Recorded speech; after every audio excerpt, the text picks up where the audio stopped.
아이가 주위의 기대에만 부응해서 자기 삶을 살지 못할까봐 걱정입니다. 2024년 4월 18일 북한 전문가 모임 SBS 좋은 아침 녹화 인도 싱크탱크 관계자 만나. 안녕하세요.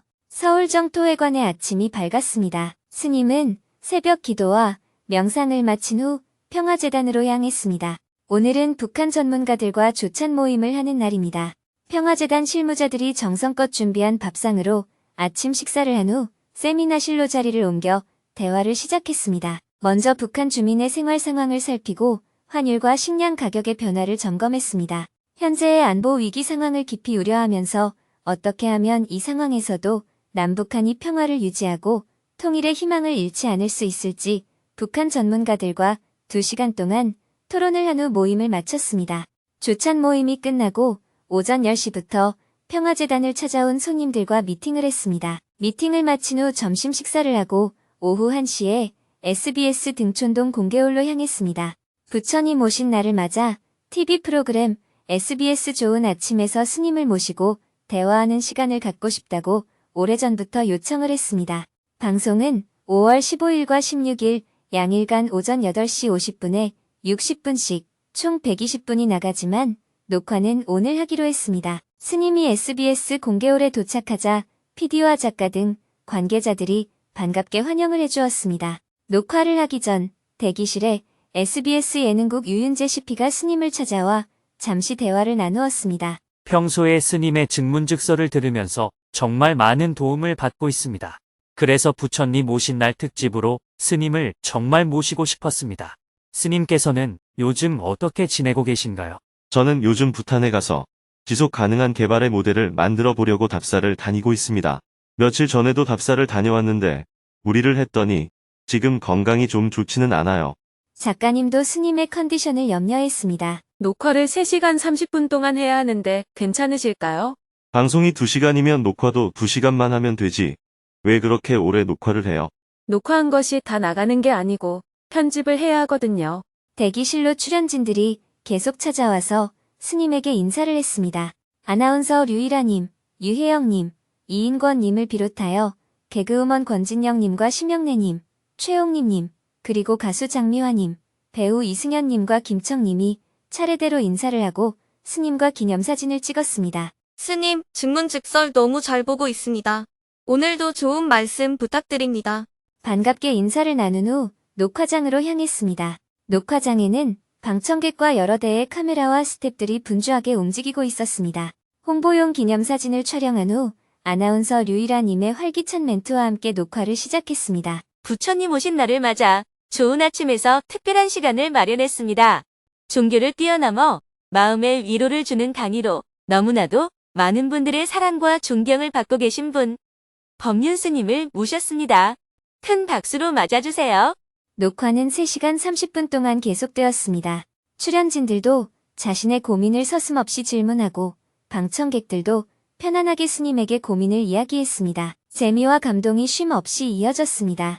녹화를 마치자 출연진들이 스님과 기념사진을 찍고 싶어 했습니다. 함께 기념사진을 찍고 인사를 나눈 후 방송국을 나왔습니다. 저희가 잘 편집해서 방송에 내보내도록 하겠습니다. 네, 여러분이 만들고 싶은 대로 만드세요. 다시 차를 타고 정토사회문화회관으로 돌아왔습니다. 퇴근길에 길이 막혀서 약속 시간에 조금 늦었습니다. 저녁 6시 30분부터 인도의 싱크탱크에서 일하는 관계자들이 정토회를 방문하여 함께 저녁 식사를 하고 대화를 나누었습니다. 수레 스님은 인도 정부의 정책 자문을 해주시는 고위 관료인데요. 스님이 보드가야 근교 둥게스와리 불가촉천민 마을에서 수자타 아카데미를 세우고 기아, 질병, 문맹 퇴치를 위해 해온 일들을 보고 많은 감동을 받은 분입니다. 지난 2월에 인도에서 만난 후 이번에 한국에서 다시 만났습니다. 정포회에 오신 것을 환영합니다. 반갑게 인사를 나눈 후 대화를 나누었습니다. 수레 스님이 스님에게 궁금한 점을 질문했습니다. 정토에는 어떤 일을 하는 곳인지 설명을 좀 듣고 싶습니다. 정포회는 종교적 신앙보다는 사회적 실천 활동을 많이 하고 있습니다. 환경 운동을 하고 있고, 어려운 사람을 돕는 구호 활동을 하고 있고, 전쟁을 막는 평화 운동을 하고 있습니다. 그리고 자신의 마음을 잘 다스려서 스트레스가 없도록 하는 수행을 가장 중심에 두고 있습니다. 도와주세요 하고 복을 비는 기도는 하지 않습니다. 참여하는 사람들도 개인의 복을 빌기보다는 어려운 사람을 돕기 위해 보시와 봉사를 많이 합니다. 대부분의 시스템이 온라인으로 구축되어 있습니다. 정토회에 처음 오게 되면 붓다 단말을 배우는 정토불교 대학을 다니게 됩니다. 부처님의 일생에 대해 자세히 공부한 다음 그 발자취를 따라가 보는 인도성 지순례를 갑니다. 종교가 달라도 뜻이 같으면 항상 협력해서 활동을 합니다. 어려운 사람을 돕는 인도적 지원 활동은 동남아시아와 서남아시아를 비롯하여 주로 아시아 지역에서 하고 있습니다. 정토회에 대해 간략히 소개한 후 식사를 함께 했습니다. 식사를 마친 후 회의실로 이동하여 대화를 이어나갔습니다. 스님은 멀리서 온 손님을 위해 선물을 전달했습니다. 이 책은 100년 전에 일본의 모든 종단 대표들이 인도를 방문하여 불교 유적지를 답사하면서 찍은 사진들을 담은 책입니다. 100년 전 인도 불교 유적지의 모습이 담겨 있어요. 귀한 자료입니다. 인도에서 온 분들도 스님에게 감사의 마음을 담아 선물을 전달했습니다. 다 함께 기념사진을 찍은 후 15층 옥상으로 올라가 법당을 참배했습니다. 그리고 3층 설법전에 모셔진 불상을 참배했습니다. 스님이 곳곳을 안내하고 설명했습니다. 저는 수행 공동체가 도시에 빌딩을 짓고 사는 것이 적절하지 않다고 생각해서 반대를 했습니다.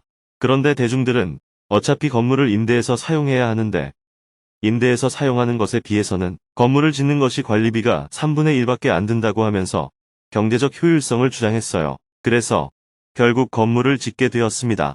건물을 짓기는 했지만 내부에는 모든 가구를 재활용품으로 배치해서 생활하고 있어요. 전부 남들이 사용하지 않는 것들을 가져와서 건물 안에서는 소박하고 검소하게 살고 있습니다. 안내를 마치고 다음에 다시 만날 것을 기약하며 인사를 나누었습니다. 다음에 오시면 제가 한국의 아름다운 사찰들을 더 많이 보여드릴게요. 손님들을 정성껏 배웅한 후 저녁 8시 20분에 서울을 출발하여 두북수련원으로 향했습니다. 차로 3시간 30분을 달려 밤 12시가 넘어서 두북수련원에 도착한 후 하루 일과를 마무리했습니다. 오늘은 지난 17일 수행 법회 생방송에서 질문자와 스님이 나눈 대화 내용을 소개하며 글을 마칩니다. 아이가 주위의 기대에만 부응해서 자기 삶을 살지 못할까봐 걱정입니다. 9살, 6살 된 두 남자아이를 키우고 있습니다. 어느 집이든 첫째로 태어난 아이는 부모와 주변의 기대에 부응하기 위해서 크고 작은 부담과 책임을 느낀다고 합니다. 첫째 아이는 양가에서 모두 기다려온 첫 손자입니다.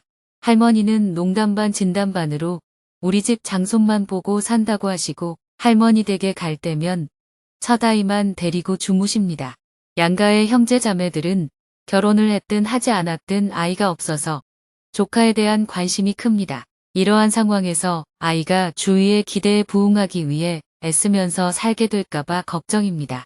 아이가 자신의 삶을 살아가도록 하려면 엄마인 제가 어떤 역할을 해야 할까요? 그건 질문자가 어떻게 한다고 해결되기 어렵습니다. 왜냐하면 요즘 평균적으로 아이 1명에 어른 8명이 둘러싸고 살기 때문입니다. 아이를 낳으면 엄마 아빠가 있고 그 엄마 아빠의 양쪽 부모가 있습니다. 엄마, 아빠, 할머니, 할아버지, 외할머니, 외할아버지까지 합하면 6이 됩니다. 거기에 삼촌이든 고모든 하나씩 포함하면 8명의 어른이 아이를 애워싸고 살게 되는 겁니다. 이렇게 어른 8명이 어린아이 하나를 두고 쳐다보면서 이거 해줄까, 저거 해줄까 하는 환경이니 아이들의 버릇이 나빠질 수밖에 없습니다. 이것이 현실입니다. 그래서 질문자가 노력한다고 바꾸기는 어렵습니다. 또 할머니나 다른 어른들에게 그렇게 하지 말라고 부탁하더라도 개선이 되지 않습니다.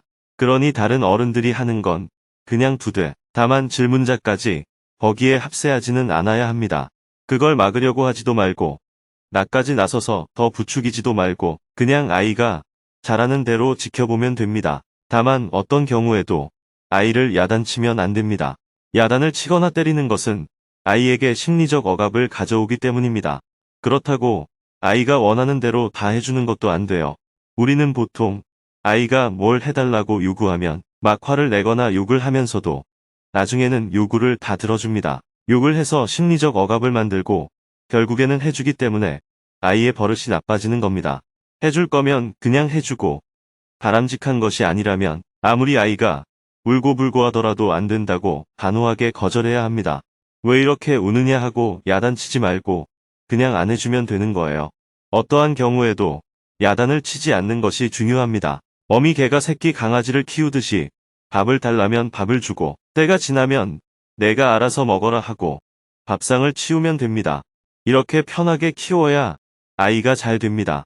물론 아이를 학대해서는 안 됩니다. 반대로 너무 지나치게 보호하는 것도 아이의 자립심을 키우는데 장애가 됩니다. 아이가 어떤 생각을 하든 뭘 하든 제멋대로 한다고 야단도 치지 말고 제멋대로 하도록 내버려 두지도 말아야 합니다. 그냥 그건 바람직한 길이 아니란다. 이렇게 말해주고 해주지 않으면 됩니다. 부모가 아이를 너무 힘들게 키우는 것은 아이에게 좋지 않습니다. 그냥 편하게 키우는 게 좋습니다. 먹는 밥에 숟가락 하나 얹어주고 세탁하는 김에 옷 하나 더 집어넣는다는 관점을 갖고 아이를 편하게 키우면 저절로 아이가 잘 됩니다. 아이가 뭐 해달라고 요구하면 엄마가 볼 때는 너 스스로 하는 게 낫겠다고 말해주고 오히려 가끔은 엄마가 바쁜데 네가 좀 도와줬으면 좋겠다고 말하는 게 아이의 성장에 도움이 됩니다. 너는 공부해야 하니까 이것도 하지 말고 저것도 하지 말아라. 이렇게 말하는 것은 아이의 성장에 별로 도움이 안 됩니다. 자기 방 청소는 자기가 하도록 하고 자기 짐은 스스로 정리하도록 해야 합니다. 아침에 학교 가라고 깨웠는데 안 일어날 때는 야단을 치면 안 돼요. 학교에 지각하거나 결석해도 된다 싶으면 그냥 놔두고 학교에는 꼭 가야 한다 싶으면 얼굴에 물을 붓든지 해서 아이가 벌떡 일어나게 해야 합니다. 가장 중요한 것은 야단을 치지 않는 것입니다. 학교는 가야 한다 하고 웃으면서 기준을 분명하게 말해야 합니다. 매일 아침마다 아이와 싸우면서 깨우는 건 바보 같은 짓입니다. 제가 어렸을 때는 아침에 일어나지 않으면 부모님이 이불을 확 뺏어버렸거든요. 그럼 추워서 안 일어날 수가 없었습니다. 아이가 엄마는 나를 사랑해서 내가 바른 길로 가라고 그러시는구나 하고 느끼도록 하는 게 필요합니다. 네, 스님 말씀 잘 들었습니다. 봉사활동을 많이 하면서 아이한테 관심을 덜 갖겠습니다. 저부터 행복하게 살아가겠습니다. 감사합니다. 그렇다고 외면을 해서는 안 돼요. 그래 알았다. 네 맘대로 해라. 하는 건 외면이거든요. 항상 아이의 상태를 지켜보고 도움이 필요하면 도와주되 아이에게 도움이 되지 않는 것은 아무리 아이가 원해도 거절해야 합니다. 또 아이가 원하지 않아도 도움이 필요한 상황이라면 제안을 할 수는 있습니다. 그래도 아이가 싫다고 하면 어쩔 수 없는 거예요. 내 욕심으로 아이를 어떻게 하려고 하지도 말고 내 뜻대로 안 된다고 아이를 방치하지도 말아야 합니다. 사랑이란 내 마음대로 하는 것이 아닙니다. 그냥 편안하게 아이를 키웠으면 좋겠습니다. 내일은 해외에서 온 초창기 활동가들과 함께 두북수련원에서 농사 울력을 하고 식사를 함께한 후 저녁에는 금요 즉문즉설 생방송을 할 예정입니다.